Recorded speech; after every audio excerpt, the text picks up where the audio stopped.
Reabertura do Parque Orlando Vilas Boas, Vila Leopoldina, um parque que ficou 10 anos, mais de 10 anos parado por conta de uma questão que diziam que estava contaminada. Foi passado todo esse tempo, a prefeitura lutando para reabrir junto com a comunidade aqui muito ativa. Enfim, chegamos a essa data hoje de fazer a sua reabertura. Com o parque todo requalificado na fase 1, ele é bem grande, a gente não vai fazer só essa parte aqui, nós vamos fazer 4 etapas de revitalização. Tem uma área do parque aqui que pertence à Sabesp, que a gente também vai fazer requalificação, uma outra área que pertence à Prefeitura de São Paulo. É uma área muito grande, então a gente entrega aqui para a comunidade esse parque bem estruturado, com plantio de árvores. Vamos plantar 1.000 árvores aqui, nós já plantamos hoje 20 e as 980 serão plantadas aqui no decorrer do ano que vem. Além de tudo que vocês estão vendo aí, vocês vão poder andar pelo parque, os espaços para fazer caminhada requalificado, campo de futebol, as áreas para fazer ginástica, iluminação pública, câmeras do Smart Sampa. A gente tem câmeras do Smart Sampa aqui no nosso parque. Enfim, mais um espaço importante, requalificado e entregue para a sociedade. Ale, você tem daqui, né? Eu tenho, prefeito. Eu queria saber se você falasse um pouquinho mais desse trabalho, porque ficou muito tempo fechado esse parque, então mais comunicação, principalmente dentro da construção do Povas também, como é que foi isso, essa gentileza? Tá. A gente sempre teve, por parte da Secretaria do Verde e Meio Ambiente, a contestação de que não era uma área contaminada. Mas eles insistiam quando, enfim, conseguimos os laudos, demonstrando que não havia contaminação, portanto estava disponível para a sociedade utilizar. É uma pena ter ficado 10 anos sem a sua utilização por conta de algo que achavam que era. Exatamente. E depois de tanto tempo a gente poder entregar. Só que nesse período, obviamente, fechado, ele foi se degradando. E aí foi necessário que nós fizéssemos as adequações para as pessoas poderem utilizar bem, né? A questão do sanitário, os espaços para fazer as caminhadas, os campos de futebol, as áreas de lazer, enfim, toda a requalificação aqui do nosso parque. E ainda com as câmeras do Smart Sampa para também ter a questão da segurança. É uma área muito grande, a questão da segurança. Todos que entrarem aqui serão registrados pelas câmeras do Smart Sampa, para a gente poder ter aqui um ambiente, além de bonito, ou além de um ambiente que a comunidade merece, um ambiente seguro. Perfeito. Falando em nome da comunidade da Leopoldina e da Lapa, não é uma pergunta, é um pedido, né, que a gente vai fazer para que a Prefeitura, através das suas secretarias, entre em contato com a família Orlando Vilas Boas, que ainda mora aqui no Alto Pará, para que eles tragam o memorial. É um desejo da família que aqui fosse sede do memorial da família. Algo assim de alcance nacional, mundial, que é reconhecido lá fora também. Então, se o senhor e os seus secretários competentes pudessem fazer essa gestão junto à família para trazer finalmente, que foi o desejo quando a gente desativou a usina de compostagem e ganhou o nome de Parque Orlando Vilas Boas, era também para trazer memorial. O acervo então, pedido aqui, o acervo da família. Tem um museu aqui que era para ceder, entendeu? Mas tem que ter a máxima segurança. Para trazer todo o acervo do Orlando Vilas Boas. Tem que ter máxima segurança desse museu. Mas já eu conversei com a Marina, a esposa dele, e também todos nós estamos querendo isso. Mas é uma boa lembrança que você tem. Não, a gente fala. Até imaginávamos que eles fossem estar aqui hoje, porque eles foram convidados, né? Mas acho que não puderam comparecer, mas a gente fala. Aqui, vamos lá. Prefeito, bom dia. Pietro da Guardiã da Notícia. Eu tenho 2 perguntas. Uma, durante esse período de 11 anos que o parque ficou fechado, ele recebia mínimos cuidados ou ele ficou completamente abandonado? E a outra é se há novos projetos, né, para outros parques da capital paulista para eles serem revitalizados, se você tem um número, ou quantos parques, ou se há de fato um projeto ou ainda não? Não, estava fechado, né? Tinha uma decisão de fechamento, a gente não ia ficar gastando recurso aqui com ele fechado. A gente tem que estar gastando recurso quando as pessoas estão utilizando, né? O que a gente foi fazendo durante esse tempo todo era apresentando os laudos, demonstrando que não havia a sua contaminação, enfim, demorou, né? A gente precisa sempre falar disso, porque sempre demora muito, né? Você pega aqui a ponte Pirituba-Lapa que a gente está fazendo, ficou 2 anos parado na justiça. Essas coisas que vão sendo demoradas demais, atrapalha muito a sociedade, atrapalha muito, as pessoas precisam entender tudo aquilo que é para o público, para ter celeridade. Quer dizer, tudo tem que ter celeridade, mas quando é do público tem que ser mais celeridade ainda, né? Acho que de forma muito respeitosa a gente precisa colocar isso para os órgãos, colocar isso para o judiciário, colocar isso para todos os órgãos, porque realmente a sociedade perdeu muito, quer dizer. Tem uma moça aqui que foi gestora aqui, tá ali, e ela tá com a filhinha dela aí que tá com 7 anos, ela não era sequer nascida quando ela estava aqui, né? Então, é algo que a gente perdeu muito tempo. Sobre a requalificação, só de requalificação, esse ano esse é o 5º que eu entrego. A gente está com, se não me engano, 8 em obras agora nesse momento de requalificação. E no primeiro bimestre a gente vai para 10, prefeito. De requalificação, fora os parques novos que a gente entregou. Então, além de poder ter entregue 12 parques novos parques que abriram, a gente requalificando os parques existentes. Eu requalifiquei mais de 55 nos 4 anos e agora no 5º ano de mandato, né? Então, foi boa a sua pergunta, porque não adianta só ampliar as áreas, né? A gente precisa também requalificar, dar condições ideais para aqueles parques que já são existentes, desde obras mais menores até as obras grandes, né? E vai desde, por exemplo, ali no Ibirapuera, Marquise, a gente entregou lá o Parque da Consciência Negra na cidade de Tiradentes, enfim, muitos parques entregues. A gente vai continuar porque é uma prioridade da gestão, ampliação de área verde para as pessoas utilizarem. O Domingão Tarifa Zero, ele se associa a essa política pública das pessoas de qualquer canto da cidade poderem ir para os parques. Aumentou 25% a frequência dos parques, né, depois do Domingão Tarifa Zero. Então acho que esse conjunto de ações é super importante. Obrigada. Vamos lá. Perfeito, bem, parece que sempre toda coletiva é o que muda de assunto, faço pergunta chata, né? Fala da Enel, teve uma nova notícia ontem da Justiça Federal pedindo para a ANEEL prestar esclarecimentos. A Prefeitura também fez uma nova petição pedindo caráter de urgência para a quebra da concessão.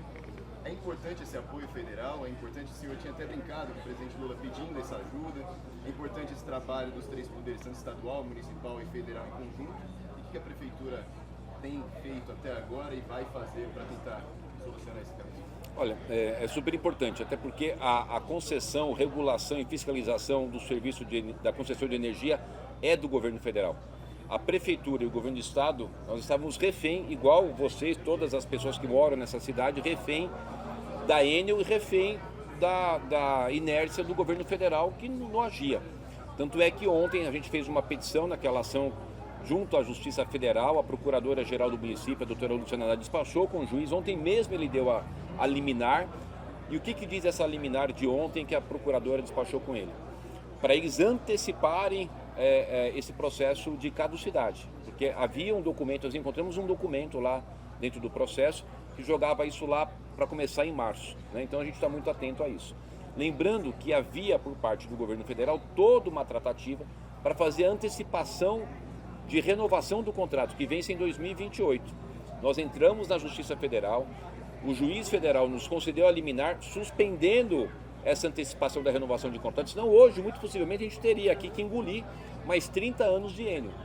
Então a gente fez as ações, o governador Tarcísio muito firme, a nossa ação bastante firme, a sociedade, a imprensa cobrindo todos os episódios, tirando aquela coisa que eles queriam colocar a culpa nas árvores, né? Você tem mais de 80% dos locais onde faltou energia, não tem relação com queda de árvores. Nesse último apagão, nós tivemos 119 árvores que caíram para 2.200.000 imóveis sem energia. Muitas das regiões, volto a frisar, nenhuma relação com queda de árvore. É mau serviço, falta de investimento. Eles tinham 24 mil funcionários em 2019, hoje tem 20 mil. Demitiram funcionários, aumentaram o lucro deles e nós não vamos sossegar enquanto o governo federal não fizer aquilo que é obrigação deles. Reconheço que na minha fala com o presidente Lula, ele tomou uma iniciativa de pedir para o ministro de Minas e Energia vir conversar comigo com o Tarcísio, né, ao qual eu agradeço, mas a responsabilidade é do governo federal e nós vamos ficar cobrando para que essa empresa saia da cidade de São Paulo. Nós não queremos mais a Enel aqui. Ali tem outros assuntos, né? Duas perguntas envolvendo o transporte público. A primeira, como é que agora fica essa questão da tarifa do ônibus, né? A partir de hoje, que a prefeitura já ia começar a ter mais subsídios para essa decisão, se a prefeitura já bateu o martelo nisso. E a outra é a questão da Transvolf, que teve a decisão da Justiça suspendendo o decreto, uma decisão liminar, mas como o senhor e a gestão encaram isso, já que é uma questão que a gente está vendo desde 2024, envolvendo a Transvolf. Ontem nós tivemos 2 decisões judiciais. Nós tivemos essa decisão judicial no âmbito administrativo, onde a Transvolf contestou a caducidade e o juiz, com todo respeito, mas de uma forma inusitada, inesperada e que a gente não compreende, deu uma decisão liminar sem consultar a prefeitura. Imagine você, um sistema tão complexo que fala de uma empresa com 1.200 ônibus, que tem um processo de investigação por envolvimento com crime organizado, o juiz dá uma decisão sem consultar a prefeitura. Poderia, pelo menos, ter consultado a prefeitura para dar sua decisão. Bom, essa é uma decisão. Logo depois sai uma outra decisão que eu não posso dar detalhes, porque está em segredo de justiça, que é no âmbito da questão criminal.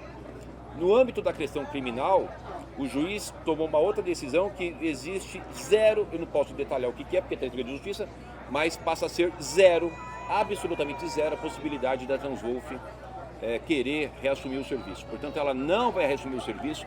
Nós vamos fazer o recurso com relação a essa decisão que o juiz deu sem consultar a Prefeitura de São Paulo.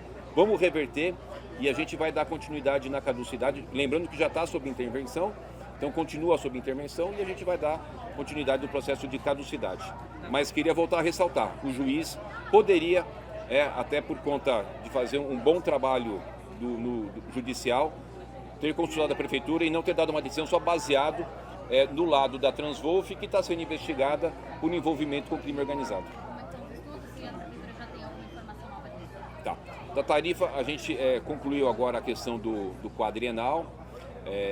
Nós vamos receber da SP Trans as análises com relação à questão de inflação, de preço, do sistema, da necessidade de aumentar funcionário, do que está previsto para garantir aos funcionários, né, a sua correta remuneração. Então eu não tenho ainda a resposta. A gente vai ter aí a partir da semana que vem ou da outra semana. Normalmente eles me trazem na última semana de dezembro, né? Qual vai ser o estudo para eu sentar com o Tarcísio e a gente tomar a decisão, não que tenha uma vinculação, mas por uma questão até de parceria. O metrô vai apresentar a sua correção ou não e a prefeitura vai também apresentar a sua correção ou não. O que eu pedi para a minha equipe é de que a gente possa ou não aumentar, que vai ser muito difícil, ou fazer o mínimo possível que não passe pelo menos a inflação, mas eles estão analisando, a gente vai fazer todo o esforço para isso. Tá, agora só para encerrar, que você tem mais um? Rapidinho, só um comentário do senhor, que é sempre importante comentar, já falando de eleições em 2016, ontem o Lula deu uma entrevista falando que vai varrer a direita no cenário eleitoral. O que o senhor comenta sobre isso? Eu digo que é uma falta de respeito um presidente da República ou qualquer pessoa pública usar de um espaço da administração para fazer palanque político. Isso é um desrespeito com a democracia.